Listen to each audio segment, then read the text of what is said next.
Ka-chow. Ladies and gentlemen, just like that, we are back for another edition of the Wrestlemaniacs, sponsored by the Sideline Junkies. We took it all the way back to the old school way we used to present it. Thanks to our wonderful friends at Skype. In celebration, not really celebration, but just because it's a back you see, not only are we on the mothership, but we are representing the Space Jam, because I just watched that with the kids. So it was a cool, good little family fun movie. Ron Vaughn in it, and Shaniqua Martin Green from Walking Dead fame, and Enterprise. Was it Enterprise? Whatever her Star Trek show is. So I'll give a shout out to her performance along with the kids, and Mr. Don Cheadle, who did a good job.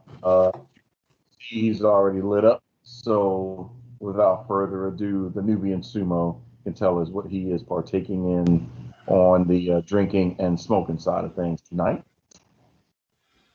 Happy Throwback Saturday, everybody. Since we doing everything on Skype tonight. Glad you enjoyed your movie, because I won't be watching that. I have no interest in Space Jam.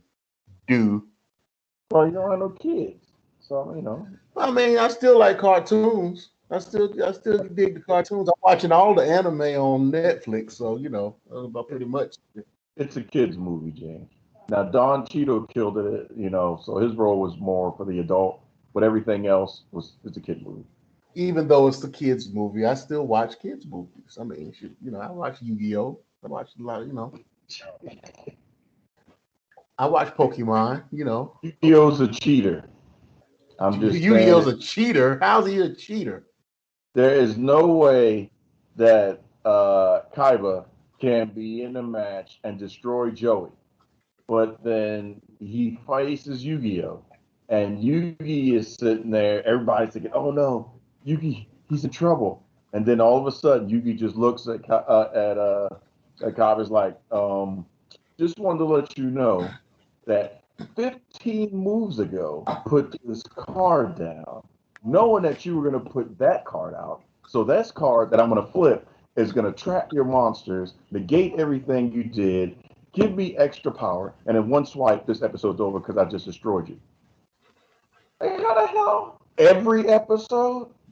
Hey, Joey is a mark. But every Joey is a mark. I mean, he doesn't know what he's doing. No. Every episode, even Ash lost a couple in Pokemon. He-Man lost once, but every episode Yugi over here destroying, and he knows. Hey, man, it's Yu-Gi-Oh. He's a god, man. Come on. You know what happened 2 years ago, so I'm gonna go ahead and just leave this card on the floor. Come back to it 2 years later. Oh, let me pick this up. This is the Egyptian god card that destroys you. Yeah. He's not. Straight up. You just jealous. I'm jealous. You just jealous because you tried that in real life and it didn't work. God dang, you're right. Nobody knows how to play Yu-Gi-Oh. See how long that rule book is? God dang, anybody got time for that? But yeah, I saw that rule book and I was like, hell no. Because I was gonna try. Because I was actually gonna get in a tournament that was coming up in Atlanta, and I read the rule book and I was like, nah, I'll pass. I even said during this past vacation, like, you know what? I'm gonna go ahead and buy the game. It's on sale. Let me go ahead and try it out. Man, after about 5 minutes of just the tutorial, I'm done. I can't. You know, I'm just trying to do a battle. You still telling me where to place the cards. I'm like, I don't even care at this point. You know, I'm over it. So that was the last time I played Yu-Gi-Oh. That game will be traded. But for those that enjoy Yu-Gi, congratulations. Oh yeah, hey, more power to you. All you 10, 11, 12-year-olds that know how to do that shit, hey, more power to you. Because I can't. My mind is too. I've lost a lot of brain cells in my life, so I can't comprehend. But speaking of my lost brain cells, tonight I'm being powered by the Espinosa La Naranja Oscuro, and I have broken out a bottle of my Eagle Rare. Oh, shut the front door. What's the occasion? Is it Slammiversary? Is that what it is? Yes, actually, it is Slammiversary. It is on right now. We are in match number 4, I believe, of the card. They had one match during the pre-show. No, you got your segment, so I was gonna let a couple more. Well, no, I wasn't gonna give anything away. I was just saying that there was one match during the pre-show, and they were there on the 3rd match of the card.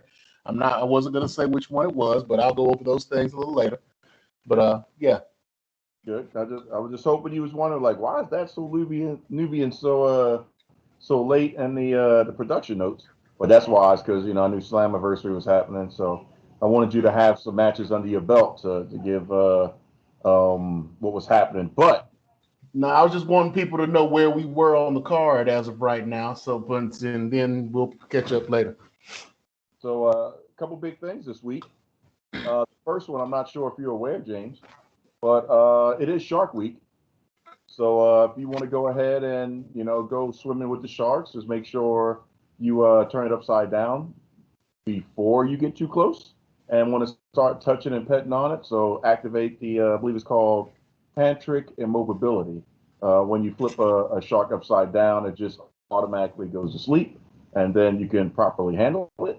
Otherwise, let the people that are professionals do all that Shark Week stuff, and once in a while bring a celebrity into the ocean and watch them squirm. You do realize I'm black, right? What? When that happened? I said you do realize I'm black, right? Yeah, that's what I'm saying. When that happened, I could have swore you was Mexican. I don't do stuff like that. We say that now, but then we also like, man. No. Okay. Full disclosure to the fans, I got a trip coming up that I'm trying to take to Costa Rica. I got some friends of mine who are, trying to.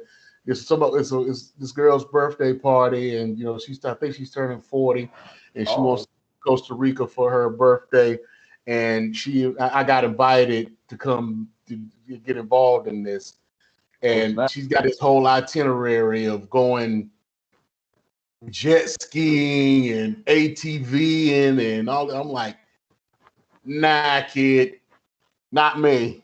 ATVing is fun. It may be. Hey, look, I don't have a driver's license. I ain't trying to ride no ATV. I don't care. You don't need. Can you ride a bike? I can ride a bike, but that ain't got. But this bike got a motor. I ain't know. It's 4 wheels. They do them at the beach. I don't care. While they're doing that, I'll be doing this. Just an old bump on the log. You in Costa Rica, and all you're gonna do is that. No, nothing. There's no activity that you're gonna do. Oh, I'll be doing some activities. No. I'm talking about a planned activity. I plan to do some activities. Oh God. So at least we know our mental note. Don't take James anywhere. It's all funny. Oh, you can take me everywhere. Just don't try to make me do all that touristy crap. Y'all see Housewives of Atlanta and Love and Hip Hop. No. You've been off the natural coast. When's the last time you was off the coast? When's the last time I've been off the coast? That's a good question. Jamaica, 1998. And what did you do there? Well, besides smoke weed. Did a lot of drinking, did a lot of swimming, nude swimming at that. Oh God, heaven it was a. You over here bucket naked and. Hey, look! I ain't on camera being bucket naked. No. I was on the new. I was at. It was a hedonism where it's illegal. That's even worse. Where it's legal. So that's even worse. So you out there hedonism, living your full life, bucket naked, high as a kite, everything I eat, and now you want. I got on the banana boat thing, and I went out on the island and did the waterfall thing, and I ain't jump off or nothing, but I was there, and I went to all the parties. I got a wedding of a German couple. Oh God. That I don't even know. They just met me there. I went fishing. I went fishing and I paid to go on a fishing trip, and we went out trolling for tuna. And they gave me, when I got done, they gave me 2 10-pound tunas. I'm like, what the hell am I supposed to do with this? Well, you did go on a fishing trip. I did, but you know, I'm on vacation in a hotel in a resort. What am I supposed to do with 2 10-pound tunas? I mean, they already did make them pets. On the way back. Cook them, huh? Cook it on the way back. Cook it on the way back on what? A lighter? Yeah. No, I did what I thought was the right thing to do. I gave it to the chef. He says, "Come back in an hour. I got you." I was like, "Okay." I come back in an hour. He got them joint. He got one blackened and one grilled, a bunch of nice scrambled eggs in the middle, and a bunch of fruit around it. The platter's like this. And I'm still got the same problem. I'm like, okay, what am I supposed to do with 2 10-pound tunas? So everybody's either coming for late breakfast, early lunch, the place is crowded and whatnot. And so I stand up, I'm like, hear ye, hear ye. My name is James. I'm from Atlanta. I'm on vacation. That's just like y'all are, but I went fishing this morning and I caught these fish. Anybody that wants some, come get some. I became a popular guy the rest of that weekend. I believe it. You're probably eating on that fish that long amount of time. No, it went pretty quick. You caught these this morning? Oh my God, it's so good. Can I get some more? Oh my God, this is so wonderful. Oh, James, we should take you on a cruise. That's how I met the German couple. Oh God. So yeah, we should go on a Jericho cruise. How about that? Maybe next year. When cruising. Yeah, they do. They do need some. They do need some a splash of color on that cruise. Yeah, they do.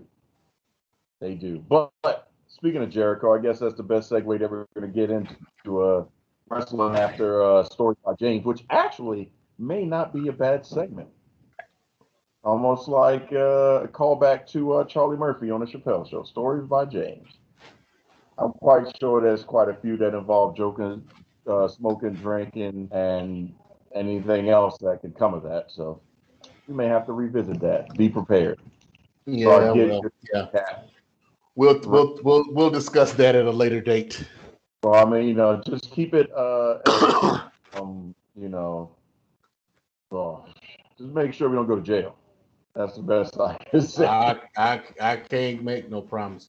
Get up to the line, but just don't go all the way. So this week, that's enough, I guess, funny around. But this week, outside of it being Shark Week, we went live on two of the major entities when it comes down to sports, entertainment, wrestling, etc.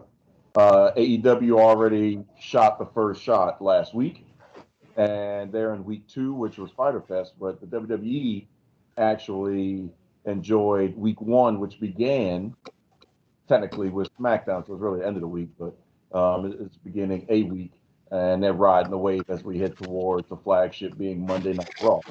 So with SmackDown being live again, the first thing I wanted to discuss was who was made and who was solidified superstar-wise. But just to give you some context in reference to what you had a chance to witness if you missed SmackDown, it did emanate from the Toyota Center in Texas, and it drew 14,496, which they were calling a sellout.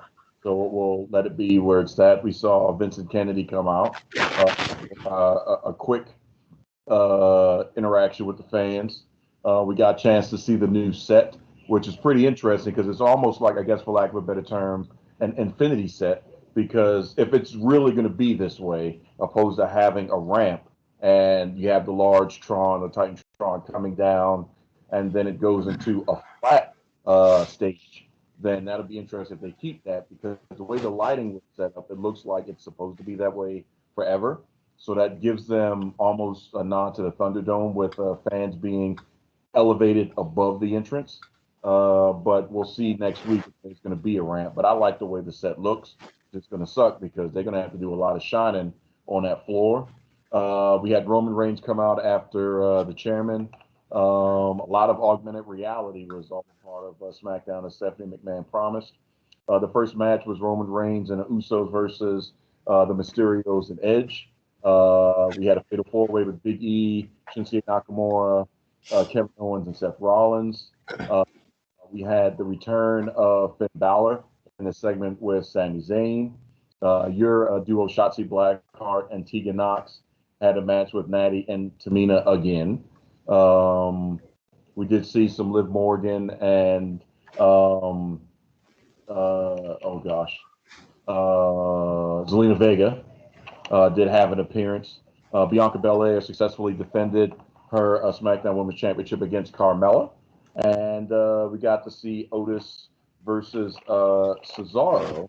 And then there was, some sprinkles of other things that happened. But that was, some of the situation or the picture that we got a chance to see. So SmackDown, who would you say was made, or was anybody looked over? Anybody solidified? What was your thoughts?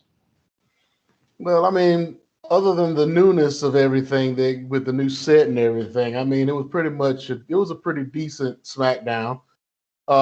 Bringing back Finn Balor, kind of expected. We just didn't know where he was going to land. But they said that he was ready to come back to the main roster from NXT, and the fact that he couldn't beat Karrion Kross, that was his adieu. So, as far as people being made, I mean, you knew when they announced the Shotzi and Nox match against Natalya and Tamina that they were going to end up winning it. I mean, why give them the win the week before if they're going to end up just losing this week?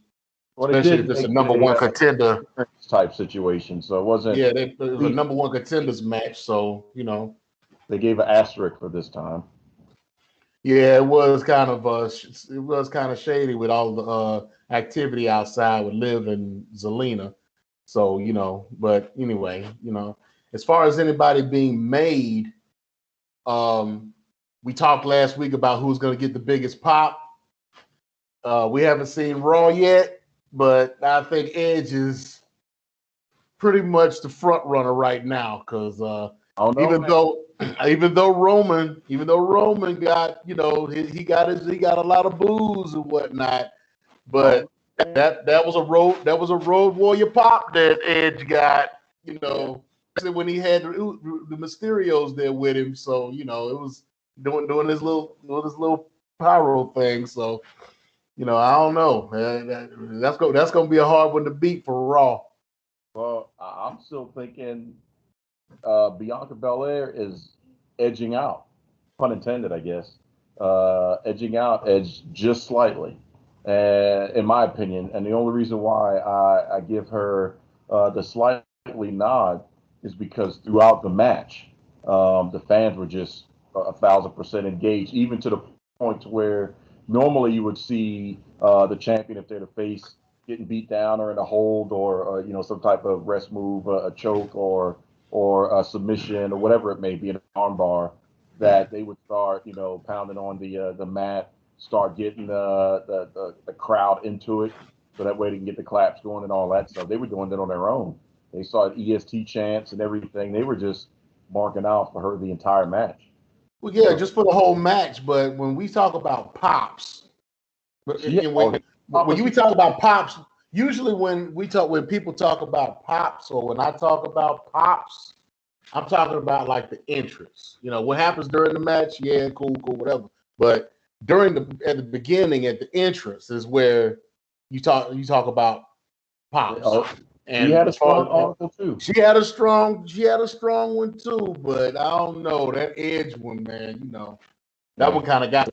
So I was like, tomorrow night at Money in the Bank is that's where we're really going to see it, because that's going to be an even bigger crowd. I mean, for Money in the Bank right now, I think if they did 14 at the Toyota Center at Dickens Arena, I think they may try to go 15, 16.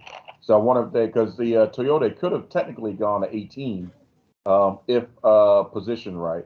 So we'll see if they try to stretch that out just to get a little bit more bigger capacity. Yeah. Now, I don't know if it was just me, but And it wasn't that he got a pop, it was or a big pop or whatever. It was just the way that he kind of came off. And I mean, like I said, it's just my opinion. But Otis, I would say, to answer your question, Otis would be the one that actually got over. Yeah, I agree. For the whole match, because I mean the way the announcers were pushing Otis and just his performance and just the way that he's coming off now as this big heel, and he's pulling it off very well. I mean, he was a likable face when he was a face, and now he's doing so well. As I see why McMahon is really liking him, because I mean, for somebody that's pretty much new and hasn't really done too much in wrestling, oh my God. Okay. Don't talk about it. Hold your tongue. I'm holding it, but I gotta write this down while I'm talking. But that almost looked like Leo Rush showed up. You know what? I'd have appreciated it more if it was Leo Rush. Let's put it that way. But Otis. I mean, I've already liked Otis. Otis grew on me, right? But even more so, he's just starting to build that up. So yeah. I guess let me ask you this question. Do you enjoy seeing Otis as he is now, or do you wish he would have never got broken up with Tucker for Heavy Machinery? And that's factoring in the experience of Chad Gable. Well, I'm actually liking him the way he is now. But I wish they would do more with the Alpha Academy. I want to see them do something like they had in Evolve with that group Catch Point. Mm-hmm. I would love to see him get maybe 2 or 3 more guys, like newer guys, from developmental or whatever, to try to build them up and get them in, and maybe go for some tag titles or whatever, or go after the United States or the Intercontinental belt with Otis, at some point. Just to build the Alpha Academy up. They're pretty good on their own, but I want to see them bring some more people in. I mean, they're just like there are too many factions in AEW. They're really not enough in WWE. So they could stand for at least one more right now. They say that Vince is extremely receptive to calling up a lot more NXT talent, made and not made yet. So we could see some just general faces, and then we could see some more people called up. Because as we talked about many times before, it is extremely long overdue. So we'll see how that plays out. But I agree with you about Otis. What I did think was interesting, because last week, you had your sumo rant moment. Bianca had the biggest pop of the night for the women. Carmella actually drew a lot of heat, and she had a lot of boos at the same time. But I didn't hear really anything for Shotzi and Knox. There was some people that were like, oh, but it wasn't anything that was overwhelming in comparison to Bianca Belair, or even, let's say, if we take Bianca out, to Carmella. But then also, I didn't hear that Carmella level for Natty and Tamina, which worries me for them two and their championship career. I was hoping that'd be a little bit more, and I made sure I had my surround sound on, my speaker on surround sound, and the audio is just extremely loud, because I wanted to really get a feel as if I was in the stands at the time. But I didn't hear they had a bigger pop than Shotzi and Knox, but it wasn't what I was hoping it would be, with a live audience coming back and them being champions. Well, of course they didn't, because I mean, it was the way they brought Shotzi and Tegan Knox in. First of all, second of all, I'm sure a lot of people in the audience were feeling the same way I was. They set this matchup as a contenders match, so if they beat the champions, then they were going to get a match. They had just beat them the week before, so why wouldn't they beat them tonight? So, And why you would know, they so it was, continue and like I said, there already? was no build up to them. There was no build up to Shotzi and not T and Knox. You know, if folks don't really know or have no reason to care about them, you know, why they were not going to cheer for them or they're not going to pop for them. So I mean, then they're not really doing anything with them to make you care about them. Yeah, especially since They're not getting any backstage interviews or anything like that. And if they are, it's one of those exclusive ones that you got to see on website. whatever or YouTube. So I mean, it's, you know, it's like whatever, you know, what's the point? Yeah, I agree. Just to throw somebody in there for title contention, you know, and But there's only 2 tag teams on the brand for the women, and they're it. There's nobody else. well, like I was saying last week, you know, you could throw any 2 people together, just like they did with Shotzi and Tegan. You know, you could throw together and make a tag team. If you do that, you're removing people from the women's championship, because if you take 2 people away, then that's really nobody to vie for the contendership. Since Bailey's gone, Carmella's out. You know, who else does Bianca have left? Nobody. Well, Naomi is without a partner right now. Well, Naomi's on Raw. Well, yeah, okay, yeah. So But I mean, there's nobody for Bianca to go up against. I mean, she's going to do Carmella next week, and it makes sense. I can buy this one because Carmella had the short end of the stick, but the benefit of only having a couple days to prepare, okay, I'll buy that. I'll buy it. So she's going to have the rematch. Because of the pop that Bianca got, she's not going to win. We know that. But after that, who is Bianca going to face at SummerSlam? Bailey's out. So I'm assuming this is they got to put the call in and say, Sasha, time to come back. When is SummerSlam again? August. Oh, they already got somebody coming back SummerSlam next week. First.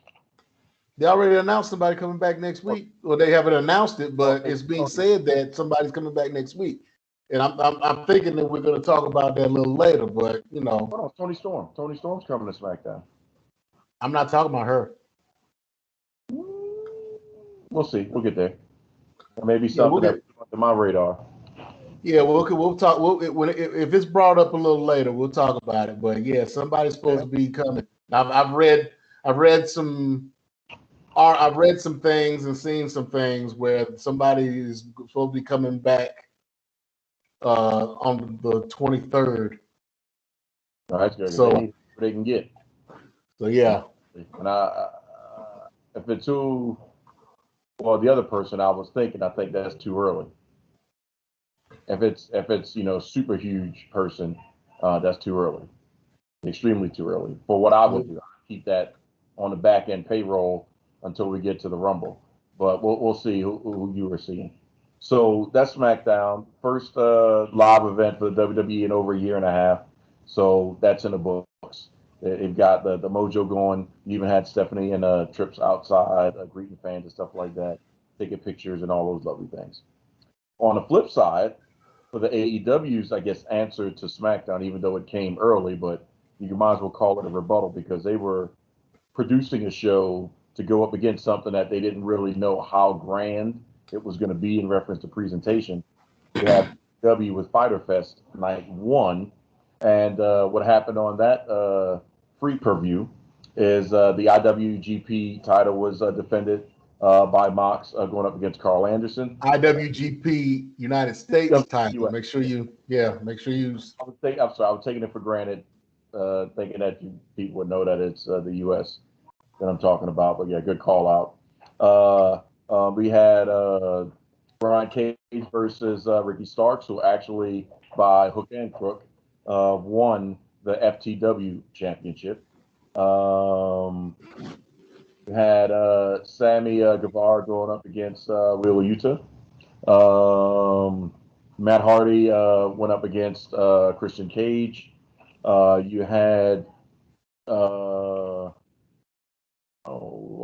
Penelope Ford, versus Yuka Sakazaki, and then Ethan Page and Darby Allin in a coffin match was your main event. So that was Fyter Fest night 1. First, my question is, do you think that they brought it strong enough to go up against what we eventually saw was going to happen in SmackDown? And that's the first battle they were going up against. And then the second battle is, do you think that they did a good enough job to beat the Great American Bash night 2 on NXT? Well, it was a solid show. They said that they've made it over 1 million viewers, and they won the demographic, and they were #1 cable show on that night overall. So as far as viewers are concerned, yeah, they definitely won that piece. Like I said, it was a pretty solid show. The Ethan Page Darby Allin main event was pretty solid. Britt Baker did her thing as far as her interview was concerned, which has always been good here, especially here lately. She did a good job with her promo. The Brian Cage Ricky Starks match I enjoyed. I got that looked like a dusty finish. Yep. So yeah, because I pretty much enjoyed that. We'll just have to see where that goes as far as what they do with Brian Cage and how long they're going to keep him going up against Taz and Team Taz. Hopefully they prolong that too much. About the only person he's going to be able to wrestle is maybe Ricky again and Powerhouse Hobbs. They're not really going to do anything. They're not going to put him in there with Hook. I doubt it. I mean, if they do, it'll be just for a smash match, because he's not quite ready yet. See if they even bring in another person for Team Taz to replace him, which makes room for somebody from the outside to come in. Now that all of these 90-day non-competes are over, see who else comes in. If they wouldn't bring in RVD, why not? No. He needs to stay home with his weed business and his wife, all over social media. But I myself have seen enough of RVD. He needs to just sit down and roll one and could have one continuous blunt rolled up. The everlasting gobstopper of blunts. Oh my gosh! And just be the Willy Wonka of weed. Let him and Snoop do their thing. Hot Piper, literally. But yeah, I think it was a solid show. I think it competed pretty well with what happened with WWE, Raw or SmackDown, even NXT. So, and they, like I said earlier, they definitely won the ratings war. So, yeah, I think they did pretty well. We just have to see what happens this Wednesday with night 2 of Fyter Fest. Yeah. See how that goes.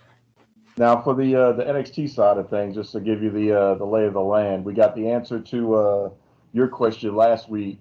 What are they going to be doing with Ember Moon? Because she lost clean to Dakota Kai and the first match of the night. I was like, wow. So you just come straight in. They showed the little Twitter, great job, Tegan, y'all, and Shotzi. I wish y'all the best. Do your thing, girls. And you lost a match. Like, wow. Okay. Bobby Fish is back, so he's doing some stuff with Tyler Rust. Mandy Rose showed up. So that was part of that exchange. So we had Tegan go up and Mandy Rose come down to NXT. Dexter Lumis lost to Santos Escobar. Aaliyah is, I guess, getting called up because she is no longer with the Robert Stone brand. So her. And that's actually the trade. Oh yeah. It's Aaliyah for Mandy. It's Aaliyah for Mandy. Yeah, that was the actual trade. So they lost Casey Catanzaro and Caden Carter. And then Karrion Kross not only retained his title as he went up against Johnny Gargano, but he also choked out Samoa Joe. So I'd say It wasn't a bad show for the Great American Bash, but I think they were front heavy. A lot of the big match things happened last week, and then now we were just left with some hour and a half worth of filler just to get to the main event. Pretty much, I agree. With NXT this week, they should have balanced that out a little bit more over the course of the 2 nights. But yeah, I'd say not just that we're trying to be AEW marks, but I'm really, from my perspective, trying to see crowd-wise. AEW's had them longer, so we've seen and experienced who's been made and who's been developed and who the crowd has gotten behind and who's been pushed organically, and they've been rolling with that, and they're great with that. But now we finally got to see, for the first half of WWE proper, what is going to be the lay of the land, because everything now is driving towards SummerSlam. So we talked about it last week with Bayley gone. Bianca Belair is a lock. I expect her to go all the way to SummerSlam, unless they have somebody major coming back. She's not dropping that title at SummerSlam, so she could possibly lose it at Survivor Series and run a program to get it back by WrestleMania. But other than that, we do have the draft in play as well that'll be happening late August, beginning of September. But Roman is a lock. Roman's not going anywhere. There's several rumored programs that are coming down the pike. Roman's not. Sorry, Edge. That's just a prediction. That's not a spoiler.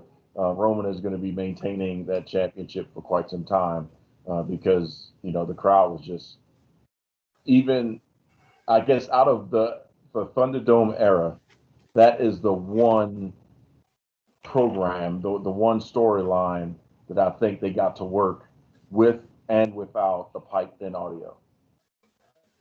Everything else, who cares? But the Roman one, I think it stuck because the fans fell right in line with that. I don't know. Yeah, they've already pretty much got Roman set up for SummerSlam. They've already got Edge set up for SummerSlam. And they're already working on. They're already foreshadowing that. But we'll just have to see what happens with SummerSlam. It's still a little time to get that. If I had to book it, movement going around. If Edge is going to if they're going to knock his contractual obligations out back to back, then I would put Edge and Roman at SummerSlam in Hell in a Cell. That'd be my call. It's in Vegas, so the question is, they're in a stadium though. That'd be the only X factor. But I know if anybody could pull it off and do a Hell in a Cell setup quickly. Well, actually, no, the stadium could hold it. I think that they would have the mechanism to be able to lift it and drop it. Yeah, I don't know if they'll do a Hell in a Cell though. If not, they will build it. I don't think they would do a Hell in a Cell. They may do a cage match, but I don't think they'll do a Hell in a Cell. That wouldn't be enough because Edge is over here snapping off bars off of chairs like nothing. You saw Roman had issue with that, so you can't go from snapping off chairs to a steel cage. Like, oh, okay, it's a steel cage. It's got to be Hell in a Cell. That way, everything can come in. Or they give Edge the advantage with what, false count make it a TLC match. Possibly, yeah. I can see that too. That'd be acceptable. And then Edge has got to get some support at that point too. I don't know if that would be after the draft, the Street Profits, or a precursor to draft. Street Profits would help out. Or he got the Mysterios because they're going after the Usos right now. So they're in that series with the Usos. So it'll most likely be to lose those belts. I think they need somebody more high profile because when the Profits come out and for a live audience, oh my, they need to be interjected into that scenario. No disrespect, Ray is good. Ray's pop was huge. Dominic, he's got to get there. But Rey Mysterio is arguably one of the best Trons in the business right now. Yeah, Dominic is going to get the rub off for Daddy. So he needs to get the rub. He needs to get the Ray's pop is Dominic's pop. So, but Dominic, I think he needs to have an issue or a scenario where, he gets injured, but it's a facial injury, and he doesn't want to show it, so he puts on the mask. There has to be something that has him put on the mask. He's got to do it. And I would like it to be before Ray retires, instead of, because you can work a whole storyline in the story and the soul of Lucha Libre and the mask and all that stuff. Don't do it after he's retired. He's not doing anymore, and son, I'm giving you my mask. That'd be cool, but WWE will mess that up. You know what I think they'll do? Because I'm sure it's going to get to the point where Ray is going to end up retiring. Oh, okay. They're going to have to break up the tag team at some point, and they're going to turn Dominique heel and take his mask. And he's going to take his daddy's mask. That's what I just said. I said they would retire Ray. Yeah, and I wouldn't want Ray to go out like that. I know that's I'm sure he would want to go out like that. If you're gonna send me out in retirement, I would want it to be my son instead of anybody else. And the only reason he's still wrestling right now is because of Dominic. So, why not give Dominic that rub? And they can always make up. He can always be like, a couple of years down the road, I need a partner, but I don't need just a partner. I need my dad. Yeah, I can see that happening. But I'd say probably that could be, they want to pull the trigger on that WrestleMania. And then that would put Ray into the Hall of Fame. So he would get the Hall of Fame induction. And then that night he would be retired. And he would go into the Legends contract and, all that. That would have to be like a big match on a big stage. Oh yeah. Because they would owe that to Ray. Especially being that he should have retired like 2 years ago. Yeah, and first ballot all day. So I mean, you can't. Yes, so it's pretty much automatic. And that does free him up after that, if he wanted to go do the Ring of Honors, the Impacts, depending on how that contractual thing is, he would have, and maybe a quick run through AEW if he wanted to, so that way Dominic could be doing his own thing. But we'll have to see how that plays out. Right. So speaking of playing out and stuff, you've been gazing over. They're about 2 hours into Slammiversary, so now it's time for you to go ahead and tell us what's going on, and that's just Nubian's world. I guess you might as well start with Slammiversary. I'll go ahead and start with Slammiversary. Again, like you said, it has been going on here since about 8 o'clock.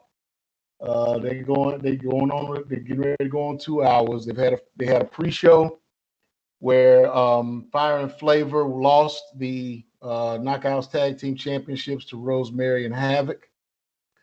Then they went on into the show where they had the Ultimate X match to start the show off, where Josh Alexander wound up retaining his title.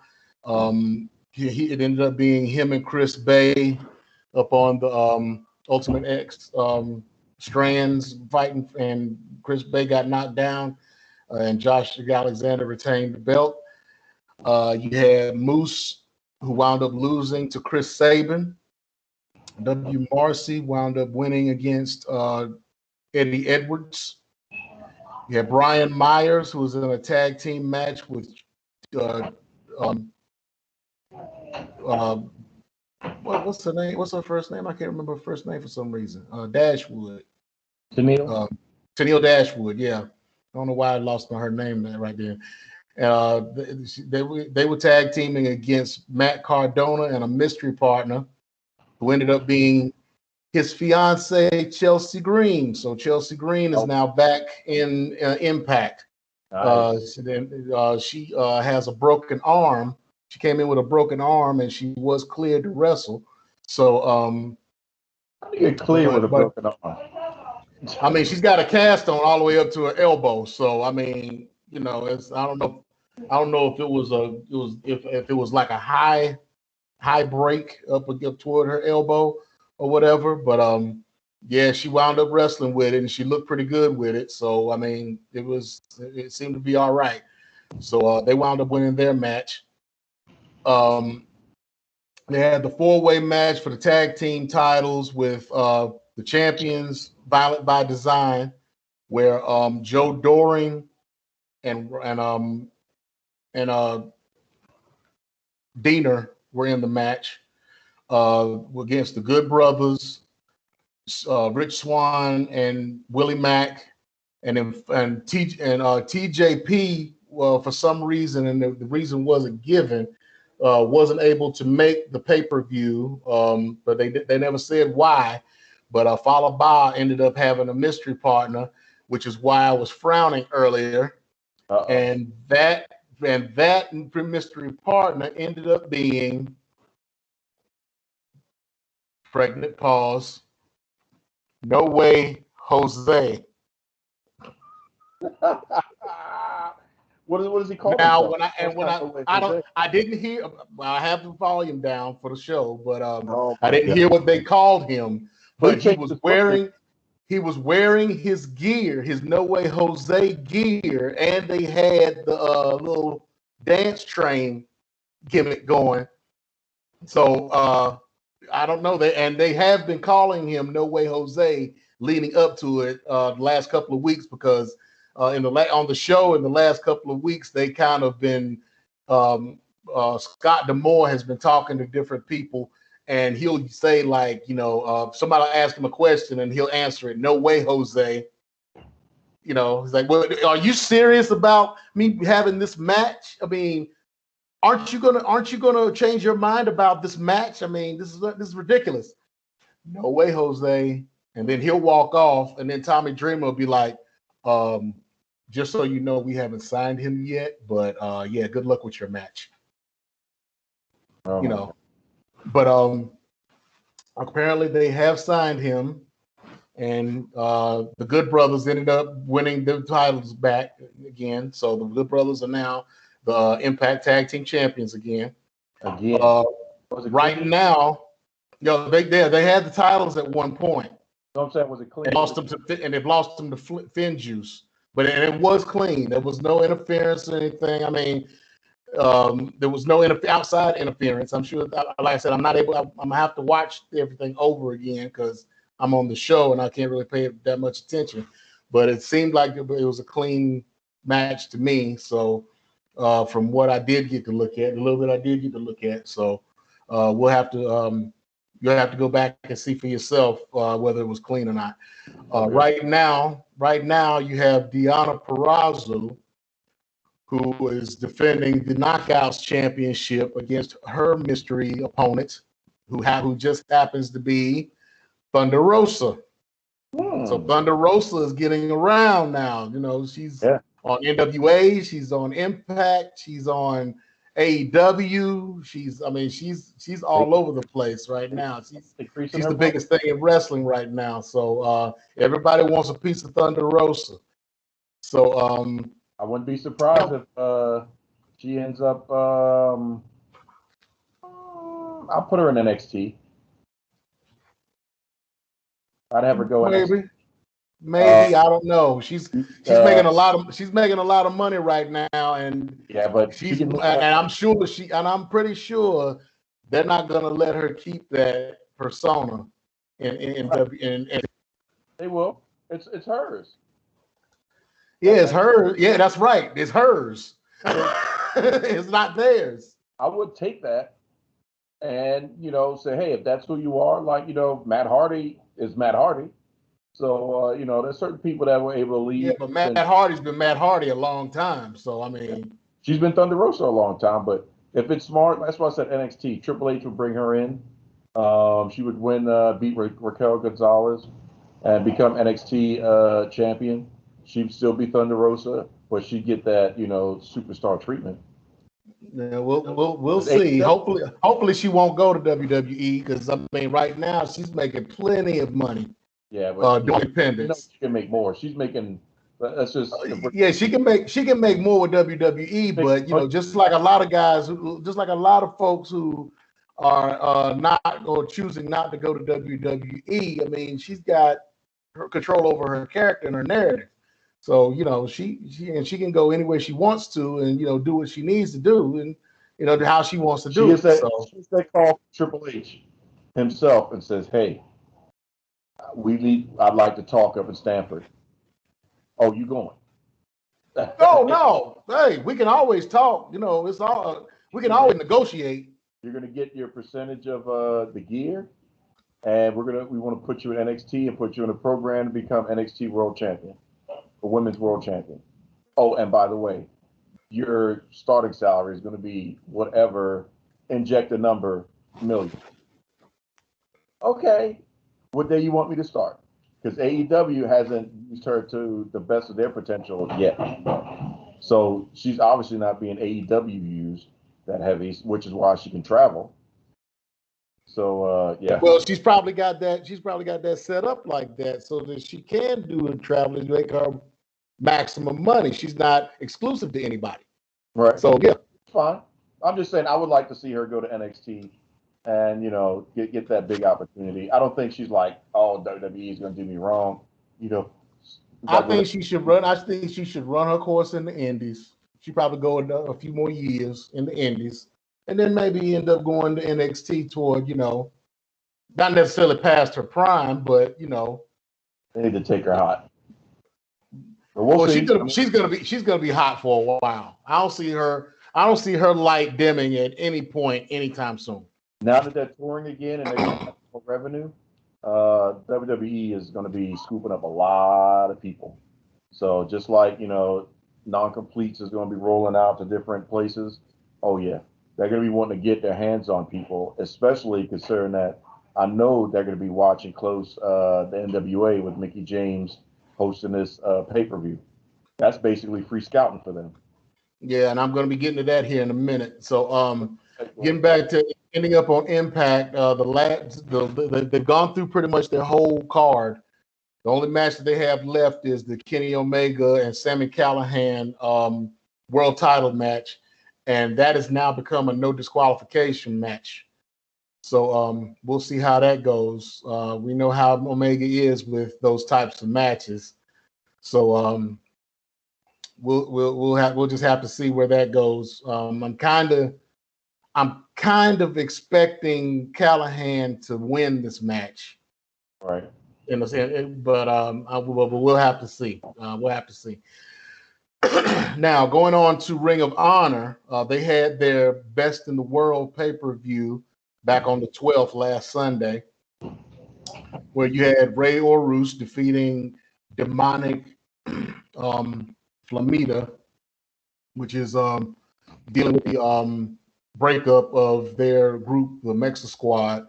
So they've been dealing with that, and Rey Horus got the Duke on that. Matt Taven came out for his Moment of Taven episode, which is kind of like his talk show type deal that they have on the show every now and again. And he called out Vincent, which is his main competition, a former member of the Kingdom, the group that he has. He called him out and said, look, I'm tired of dealing with you. You know, we need to go ahead and settle this once and for all. I want to have one more match with you, and win, lose, or draw, however it turns out, I'll leave Ring of Honor if you give me this match.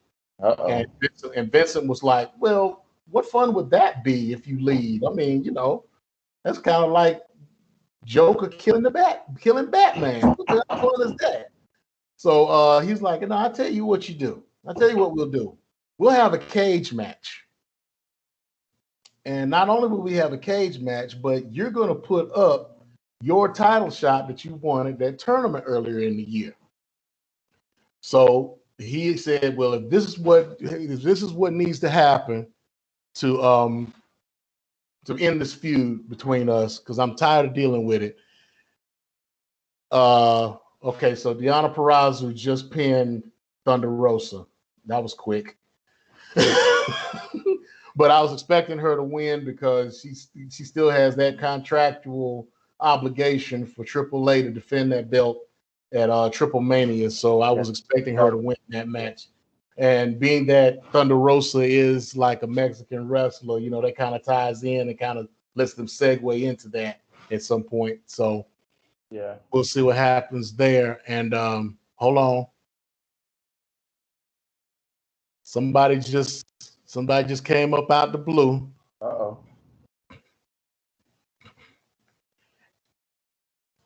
And we have another alumnus of Impact Wrestling. Oh, goodness. Who is it? We are now in the midst of hardcore country. What? Mickey James is back in Impact. What? Is that wrestling? Wrestling, yes. She's going to be wrestling, apparently. You know, she is going to be making her NWA debut at the 73rd anniversary show in August for NWA, the night after her pay-per-view Empower. So yeah, looks like she's back in, and they did, and she was one of the ones they were kind of teasing. So yeah, she's up in the face of Perazu. So we'll have to see where that goes. But going back to Ring of Honor, like I said, Taven and Vincent will at some point be having a steel cage match for Taven's title shot that he won in a tournament recently. And that'll be at Glory by Honor Night 2, which I'll go into a little bit later. PCO and Danhausen defeated the Bouncers. The Briscoes, who are now back together again after their little dispute, beat PJ Black and Brian Johnson. EC3 defeated Flip Gordon. Go ahead. I'm sorry. Go ahead. We'll put them back together because I thought that was never going to happen again. Well, okay. So I don't know if I brought this up but on Ring of Honor television was it last week? Yeah, it was the week. It was the Ring of Honor television before this pay-per-view. So it was 2 shows ago. They were going through their little thing where they said that they didn't want to be tag teams and they didn't want to be a tag team anymore. They were having their little issues and whatnot, brotherly spat or whatever. And so their daddy came up to him and was like, "Look, y'all the best tag team in the world. Y'all need to get yourselves together. So what we're gonna do is we're gonna have a fight on the farm." And so they actually had a fight on their family chicken ranch. Oh my goodness. Which actually, I mean, and okay, so there's some who could consider it a cinematic match because it was on the family farm, but it was done pretty much the way that it should be done. There were 2 handheld cameras. They started out in this little garage where they had a ring set up, which is pretty much where they have a ring, and that's where they've had that ring since they were little. You know, that's the ring that the ropes were loose. They had tires up under the ring. You know, it was in the shed where they got all the tools and the lawnmower and all this stuff. So I mean, it was like legit. It was like, you know, it was a shoot type thing. You know, because This is their actual farm where they own this farm. They work this farm. You know, this is their thing. So, I mean, they had some nice things. The only part of it that I didn't like, that was kind of hokey, was they wound up going on top of their RV.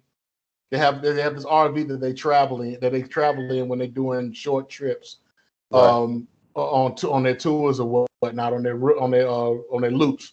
And they went on top and they did some work on top of that. And Jay ended up pushing Mark off of the RV onto the ground, but it was a bunch of boxes set up with like a black tarp over it. And he landed on the boxes, even though it wasn't like a Jericho type thing where it was like a bunch of cardboard on top of it and it came loose and exposed the pad or whatever. The tarp never came off. You never saw the boxes. You could tell it were boxes because of the way he landed, and you kind of see the corners of the boxes. But, you know, it was a little hokey, but that was about the worst thing. It was great. It was wonderful. It was well done with the 2 handheld cameras. You know, they could move around, and it was more realistic, a bunch of cameras set up and aerials and all that crap like you do with a cinematic match. But you know, yeah, it was really good. They have it on YouTube where they just have the match. So if anybody wants to look that match up and just check it out, it's like maybe it's less than 20-minute match. So I mean, but I would suggest you go check it out and watch it because it was very good, and it's like I said, it's the way a match like that should have been done. So I definitely suggest you check that out. But they wound up winning their match against PJ Black and Brian Johnson. EC3 had a match against Flip Gordon where he wound up winning. Shane Taylor Promotions defended their six-man tag team titles against Dalton Castle, Eli Isom, and Dak Draper, which Shane Taylor Promotions ended up retaining. Brody King wound up getting a win over Jay Lethal. You had a Jonathan Gresham who ended up winning or defending and retaining his pure title against Mike Bennett. Now what ended up happening was after the match, the next match was supposed to be for the World Team Championships in a street fight. Rhett Titus and Tracy Williams of the Foundation going up against Chris Dickinson and Homicide from Violence Unlimited. But Tracy Williams had earlier in the week gotten into a car accident, a shoot accident, and wound up getting hurt. And because of the strict Maryland Athletic Association medical rules, it was wound up deemed unfit to perform. So, and with Jay Lethal being pretty much jacked up from the Brody King match, because he wound up taking 3 Gonzo bombs to end the match. So, Rhett Titus came to G. Gresham and was like, "I need you." And so he was like, "Okay, come on, let's go." So Gresham ended up taking the pin, and Foundation lost the tag titles to Homicide and Chris Dickinson, who are your new champions. And then in the surprise of the night, the Ring of Honor World Heavyweight Champion Roosh ended up losing to Bandito, who is now your new Ring of Honor World Champion. And he wound up getting jumped after the match was over. Had his mask pretty much almost ripped off. So, but yeah, he wound up winning, and he has a title defense, his first title defense coming up at Glory by Honor Night 1 against Flip Gordon, who wound up winning a tournament for his title shot earlier in the year. So that'll be happening. Glory by Honor will be held on August the 20th and the 21st at the 2300 Arena in Philadelphia. Now, there was during this time an interview that was done about the women's title tournament. They did release brackets. They got the full bracket. I haven't heard whether they filled the 16th spot. I haven't heard that yet. I don't think the match has happened between Mandy Leon and Quinn McKay as of yet, but I'll let you know about that. But the brackets have been made. The winner of that match will go up against Angelina Love, who got the first round bye. So they'll be going up against Angelina Love as, once that match takes place, and they fill that spot.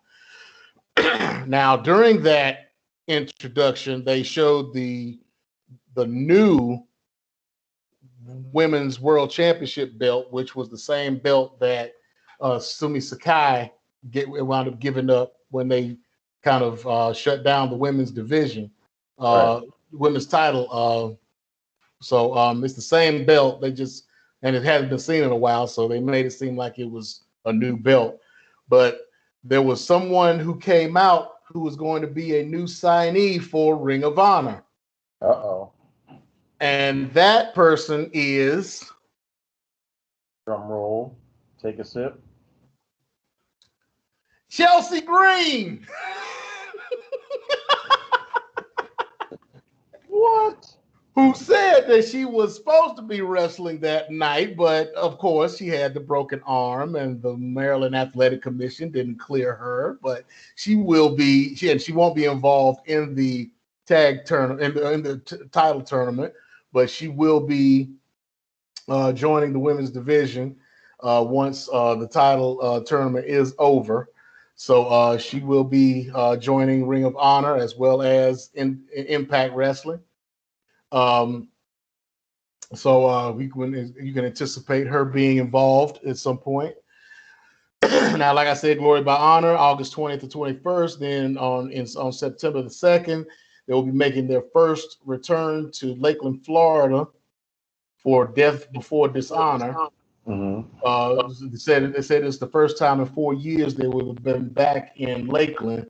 So that's one of their main spots. So they like going to Lakeland. So now going into the NWA, there was a press conference about the events the 4-day events that are going on in St. Louis for NWA, which is going to be involving the NWA Empower pay-per-view and the 73rd anniversary pay-per-view.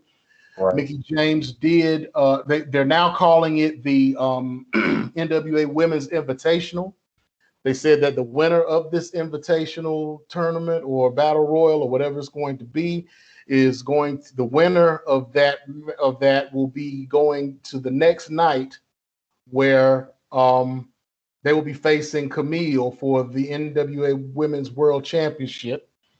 They did announce the first wrestler which is a young lady by the name of Tootie Lynn. Okay. Now, Tootie Lynn has been in wrestling. She's 26 years old. She's been in wrestling maybe 2-3 years. She was trained by Michael Elgin and Davey Richards. She also goes by the Little Blue Dragon, Shishin. So when she's wearing a mask, she's kind of like a Japanese type, luchador type under a mask. But she does wrestle without the mask as well. She does have a black belt in karate. So she does have a karate background. And she just recently had a match. I'm not sure about the organization or what this is affiliated with. I tried to look it up, but there was not a lot of information about it. But it's the BACW Grudges, which they have matches that are on YouTube that they have 12 different episodes right now. And the 12th episode was her in a 30-minute Iron Woman match against Trish Adora. Now, they were building this up as the first match involving 2 African American women, which I can kind of see that.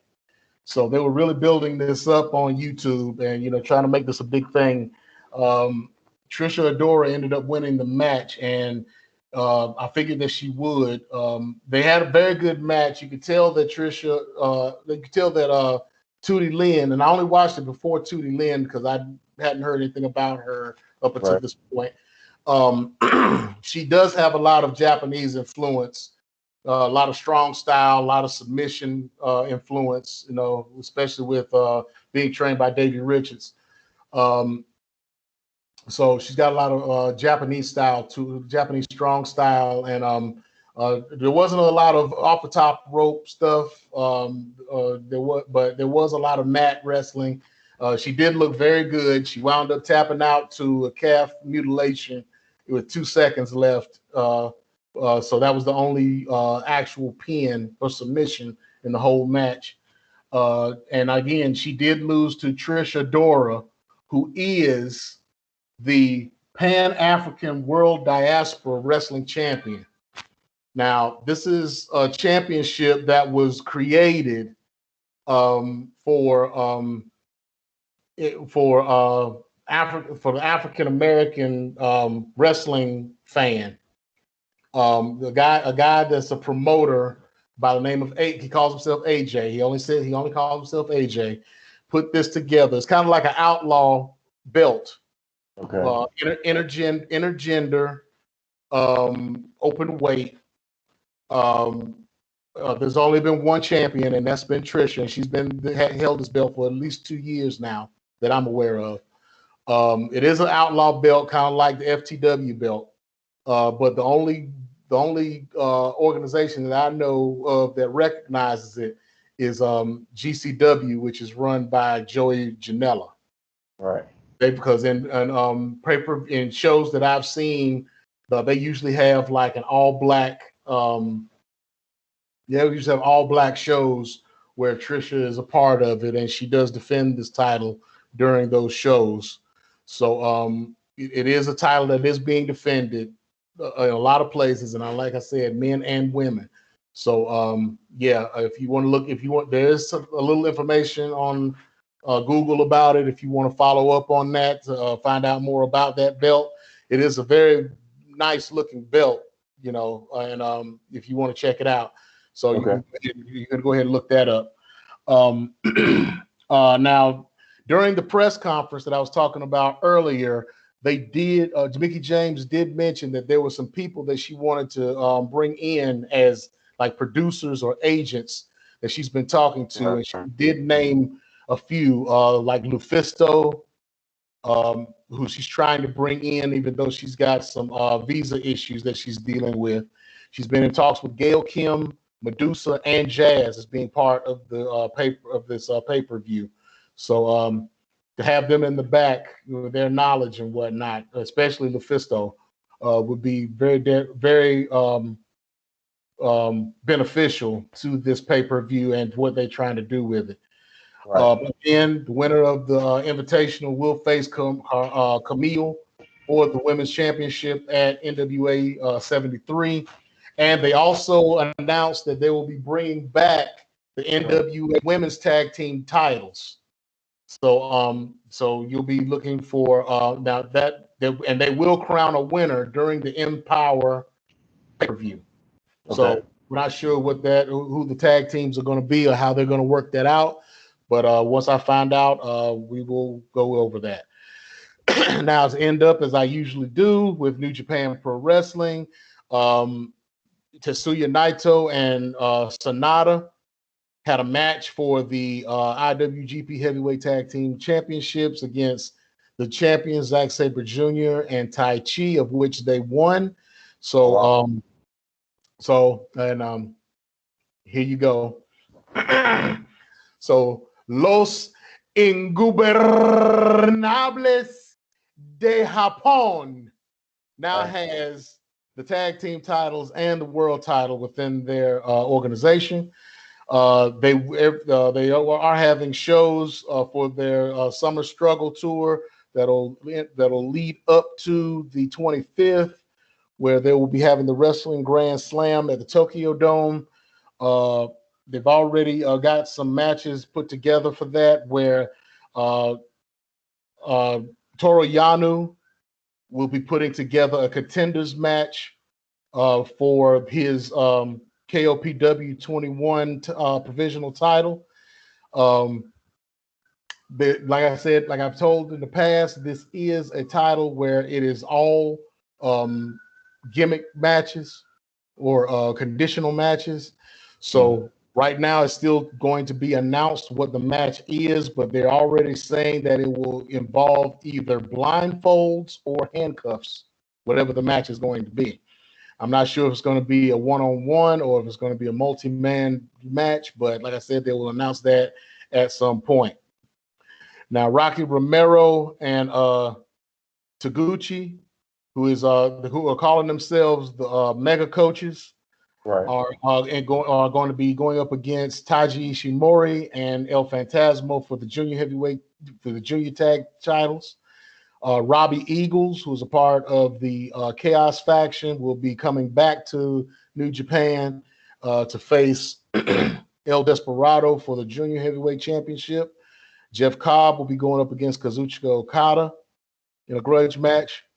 Sonata and Naito will be defending their belts against in a rematch against Tai Chi and Zack Sabre Jr. for the tag titles. And Kota Ibushi, who's been going through some issues recently with COVID. He had a shot recently. I guess it may have been his second shot where he had a temperature spike. Okay. And because of the COVID guidelines in New Japan, because of that temperature spike, he was made unfit to wrestle. So he hasn't been on the last 3 or 4 shows because of this. So they're going to, but he should be good or through his at least quarantine by the time the 25th comes around. So he will be facing Shingo Takagi for the World Heavyweight Championship. So that's it for me. Anything that you want to ask or anything, anybody have any questions? No, I mean, we kind of answered my questions as we were going through. Oh, I guess you go ahead. You said as a callback on who could be interjected or possibly show up in WWE. Oh, yes, I have read on a few different or seen videos on YouTube from a few different places.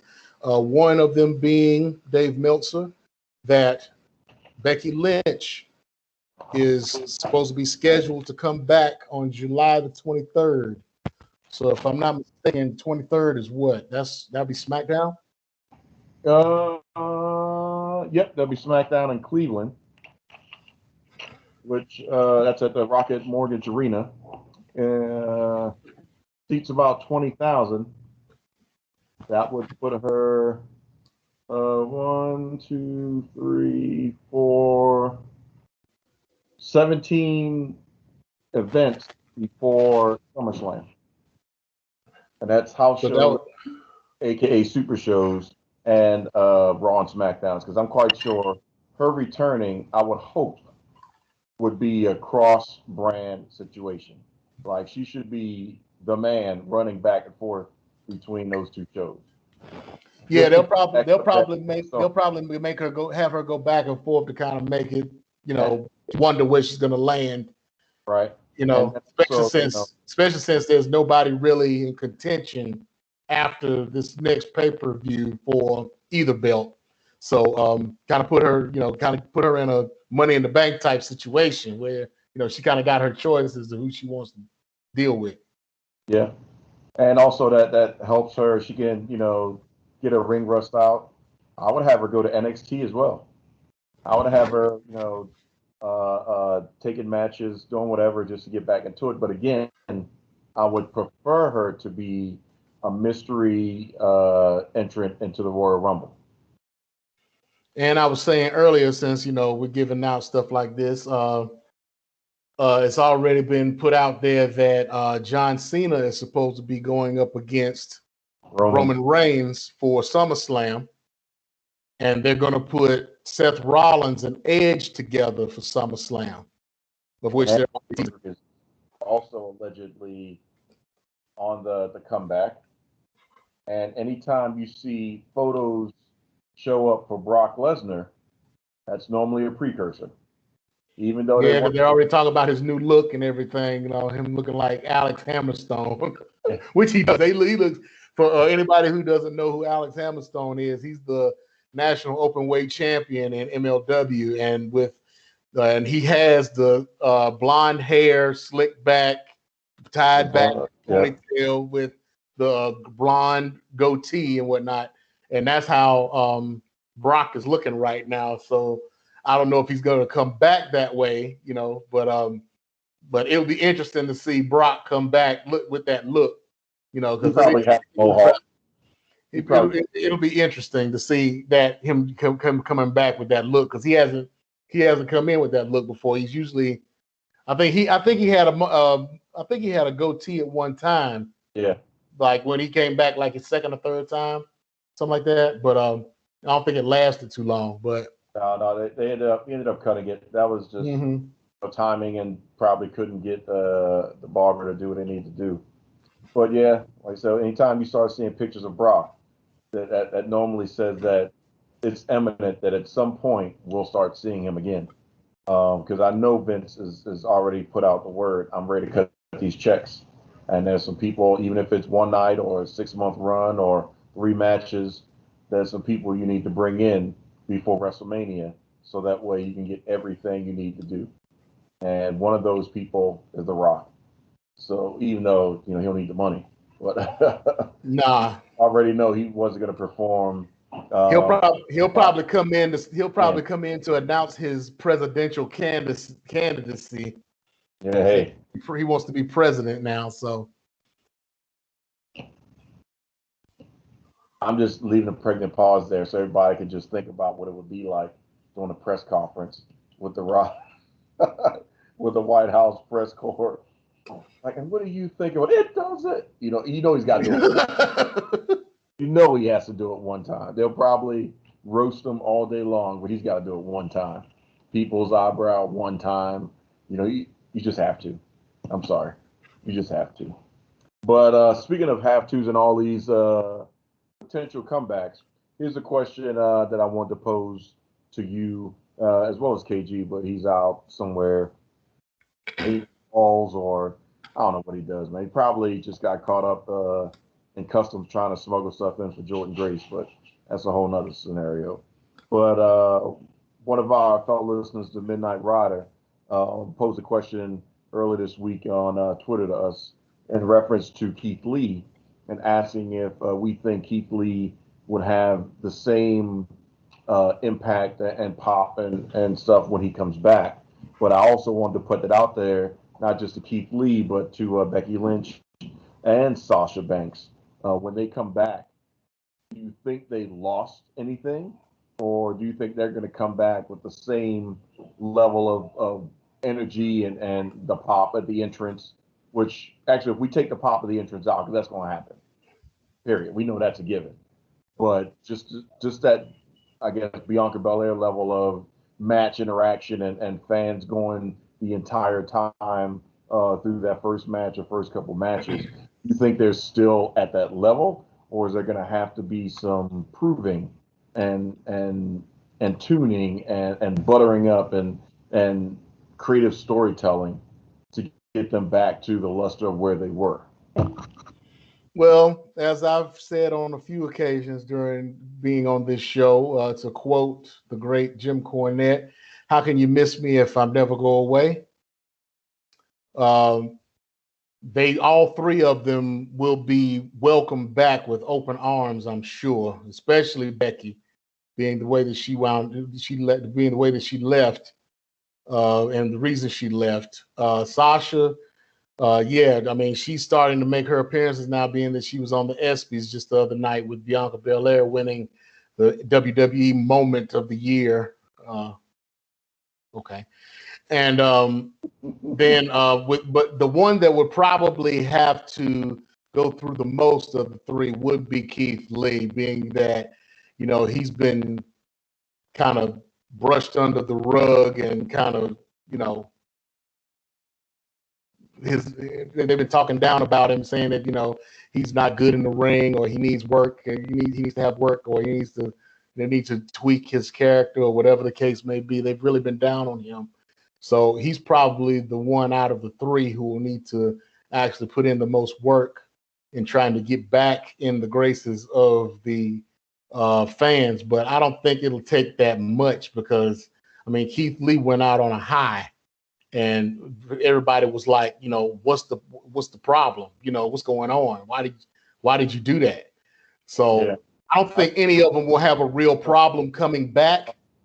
But like I said, it'll probably be, of the three, it'll probably be Keith Lee who will probably have the onus on him to kind of bring himself back into the minds of the wrestling fans. Well, if they give him his old theme song back, that's all he needs. They could do that. I mean, you got a lot of wrestlers right now who are trying to get their music changed. Well, Drew McIntyre being one of them. He wants to go back to the Broken Dreams theme song that he used to have. He says that's what put him over. He needs to keep what he's got. But I got a good listen since my speakers and stuff was so high. Next time Roman comes out, his new theme song has hints of The Rock in it. It's kind of Rock-esque. It's not a Jim Johnson special, but if you listen to it, you can kind of hear that in there. So I was like, that's interesting. I still hate that damn song, man. I'm not a fan of it because it sounds like you know what? You know why I don't like it? That harp. I don't know if it's a harpsichord or whatever. That thing.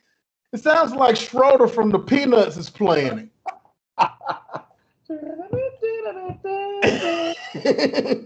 You know, it sounds like a kid is playing that on this little toy piano.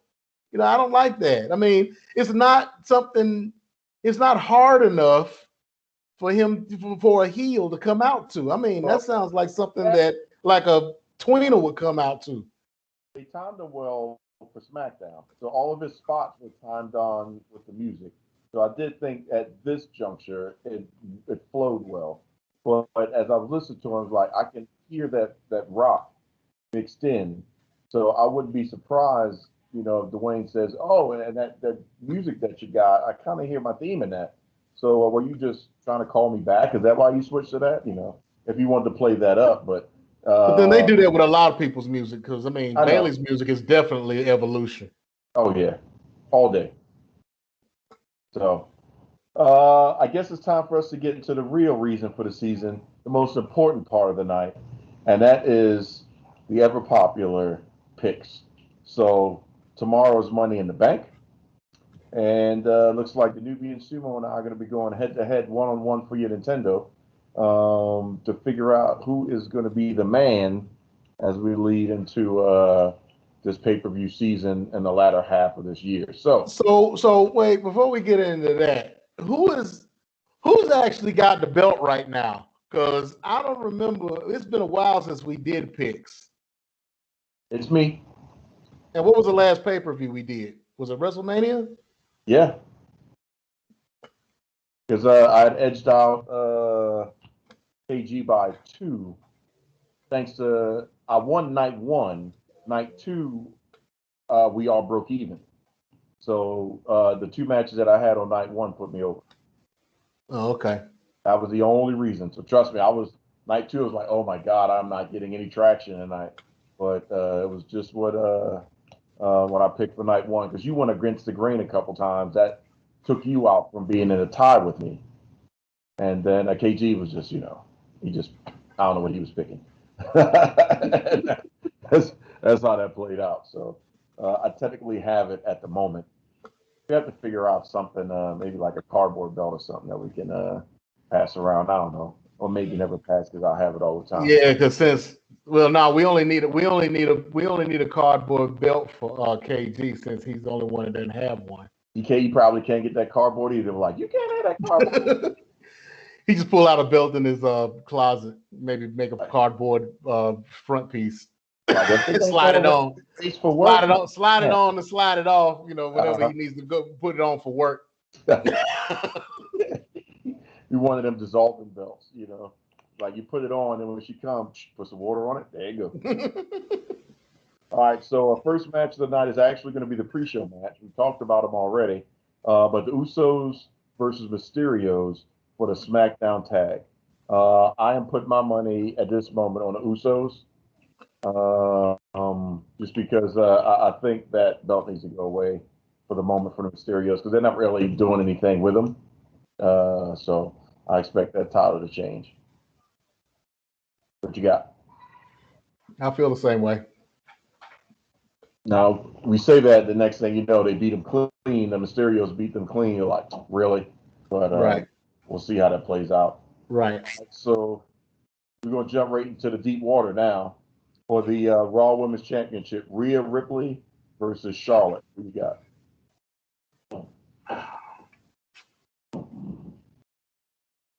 I'm gonna go with Charlotte. Yeah.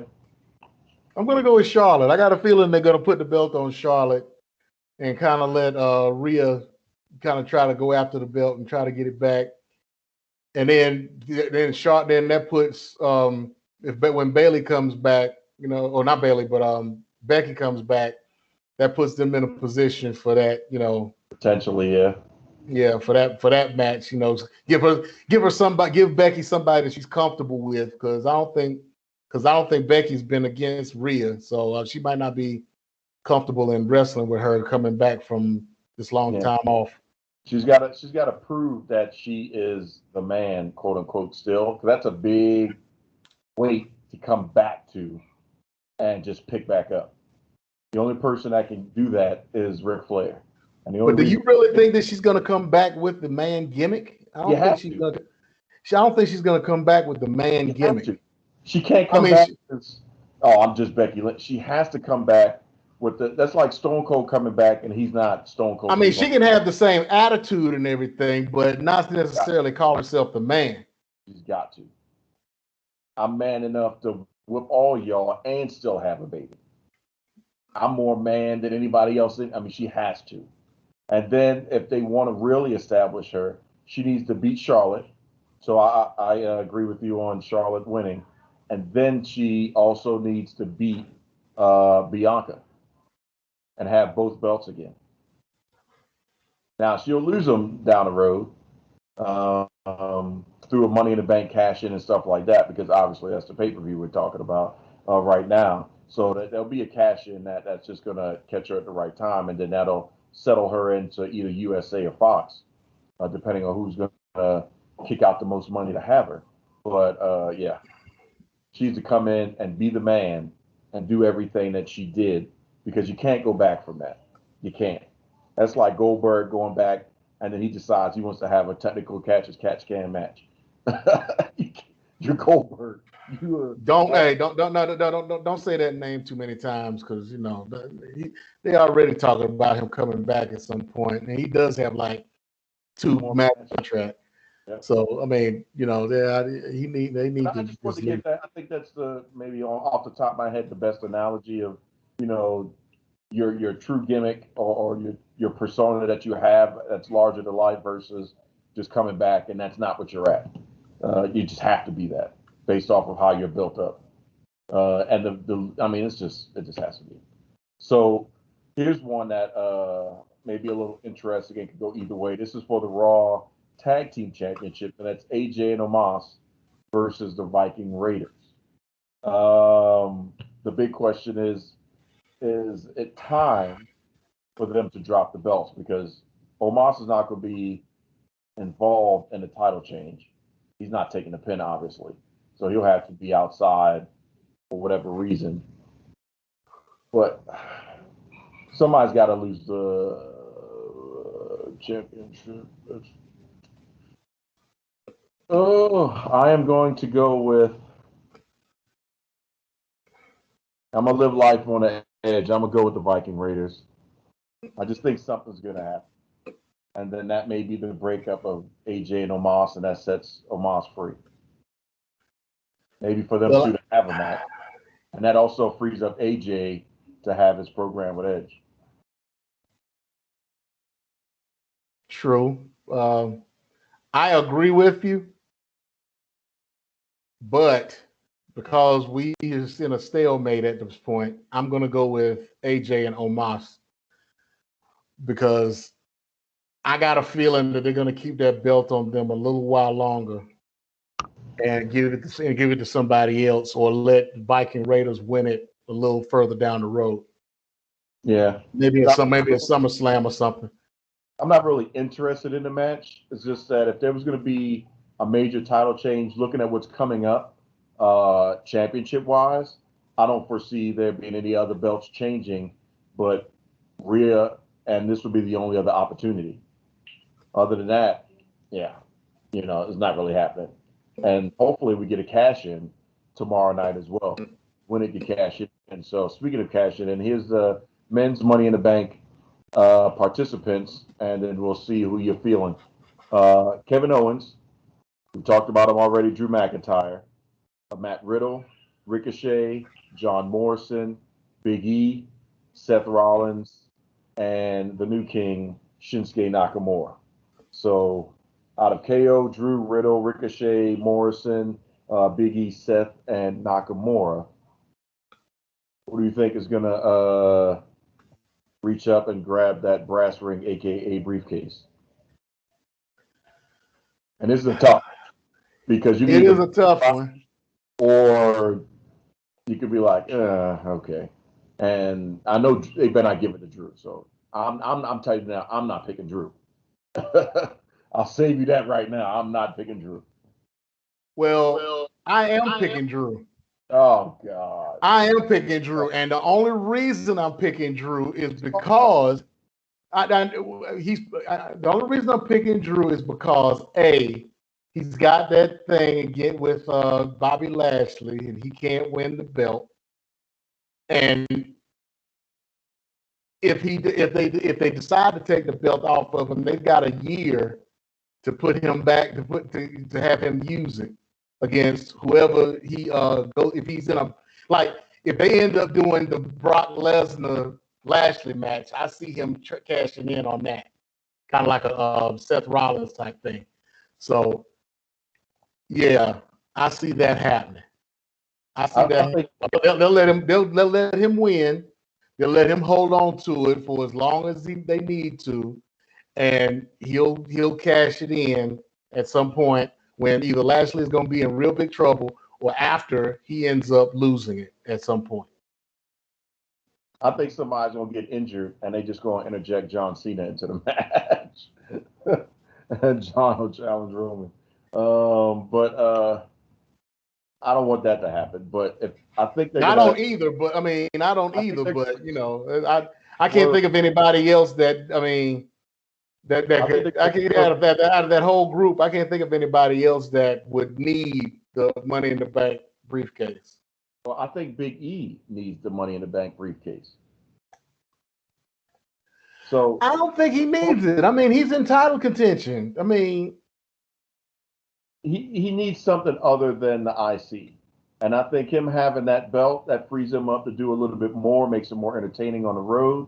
Oh, I'm sorry, with the briefcase. So he can jazz up the briefcase. If he wanted to put pancakes in it, he can throw pancakes in it when him and a New Day are all together. He can open it up and just start throwing pancakes out. Well, I don't know if they can do that with COVID, but something. Or, I don't know, confetti, French fries, whatever he wants to just have in the Burger King thing. I think he's got a little funny thing going on with Britt Baker about that. So, he can just throw stuff out the briefcase all day. Not go to the Otis level of ham and all that, but you know how the New Day is. So I want to really, in my heart, I really want them to give it to Ricochet. But he's not there yet, unfortunately, to go up against a Bobby Lashley or somebody of that major level and be cash in win. And then you're like, okay, because I can see him dropping a Finn Balor immediately. That type of thing after the draft or something. But Big E. But then that's what the Money in the Bank briefcase is for, to build up somebody like that, give him that opportunity. That's what it was created for. Nakamura already has. He's the king. Matt Riddle is going to be in a program with Randy Orton. John Morrison is just living his best life. KO, been there, done that.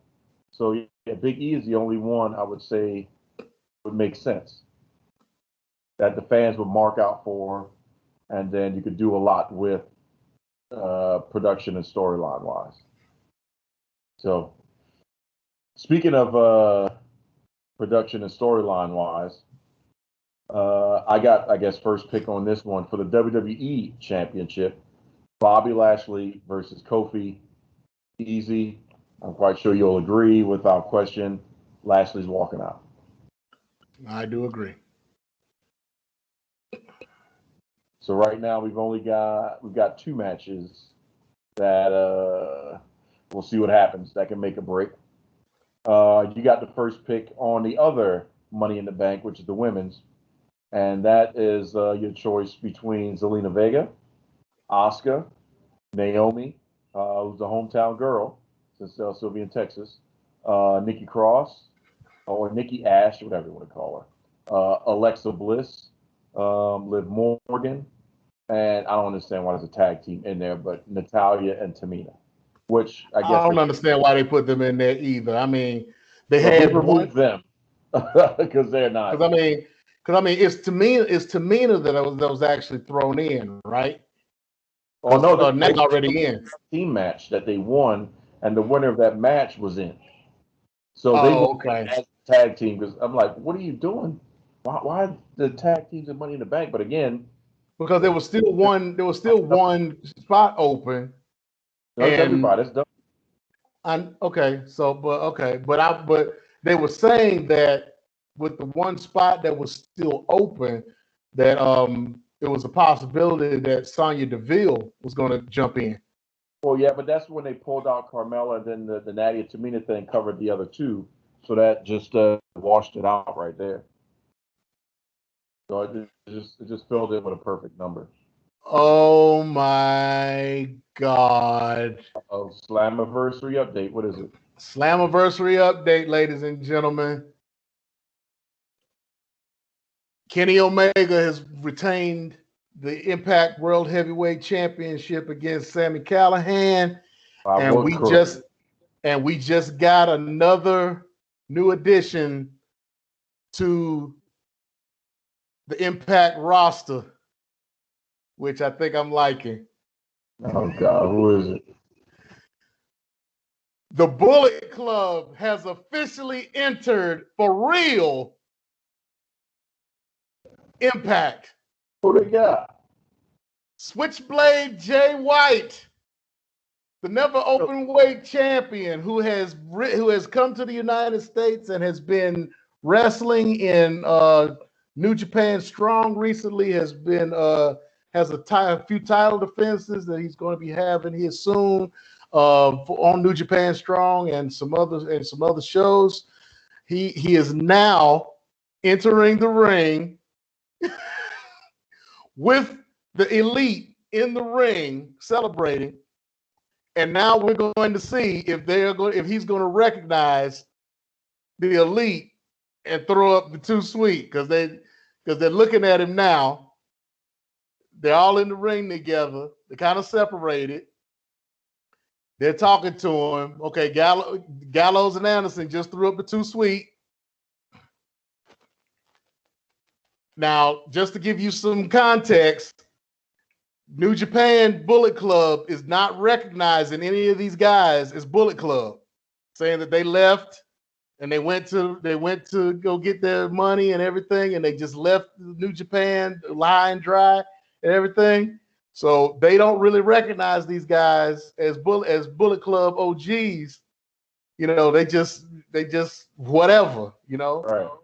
And so now it's just went off. It went off without any reaction. So good way to play it. Good way to play it. So yeah, this is gonna be good. Jay White, the Bullet Club is now officially in Impact for pretty much for the first time, because even though the Young Bucks have been in, they weren't Bullet Club at that time. They came in at some point a couple of times as Elite.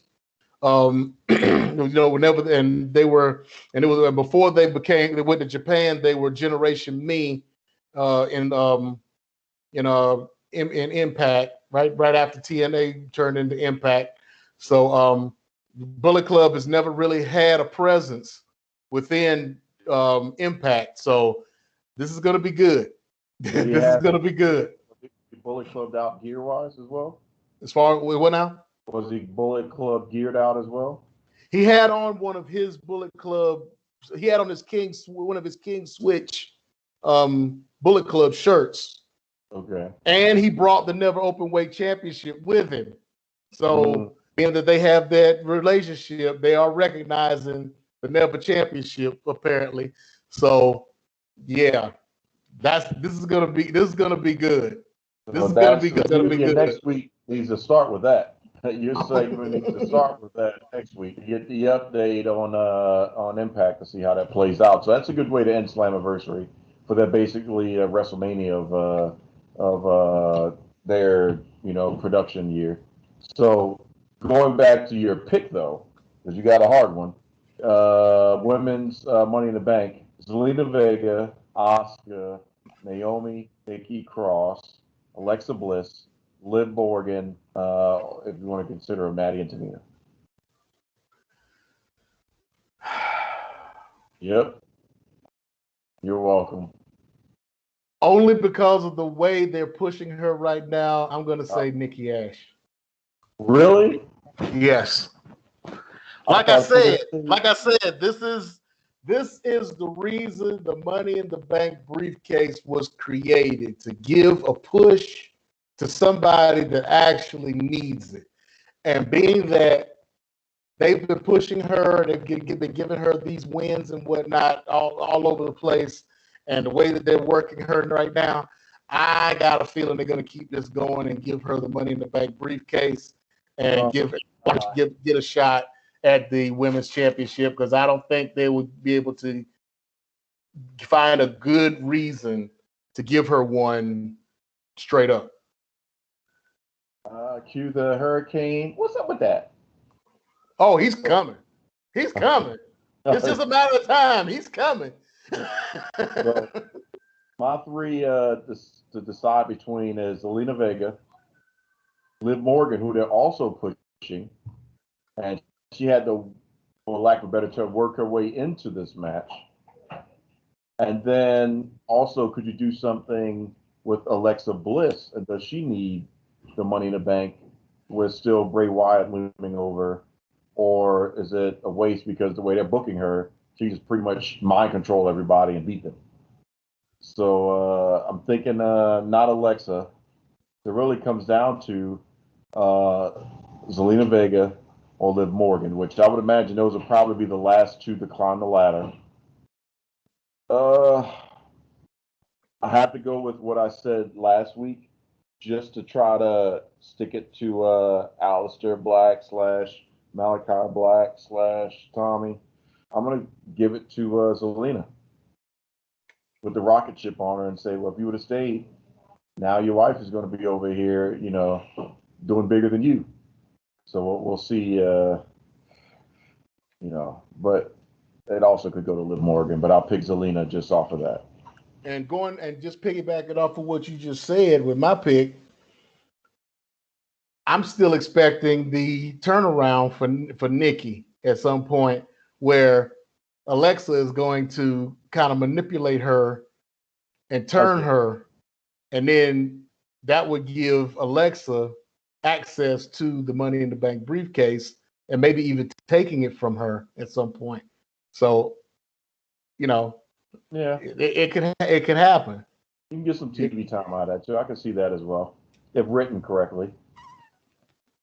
So I guess I've got the ownership of the big match of the night.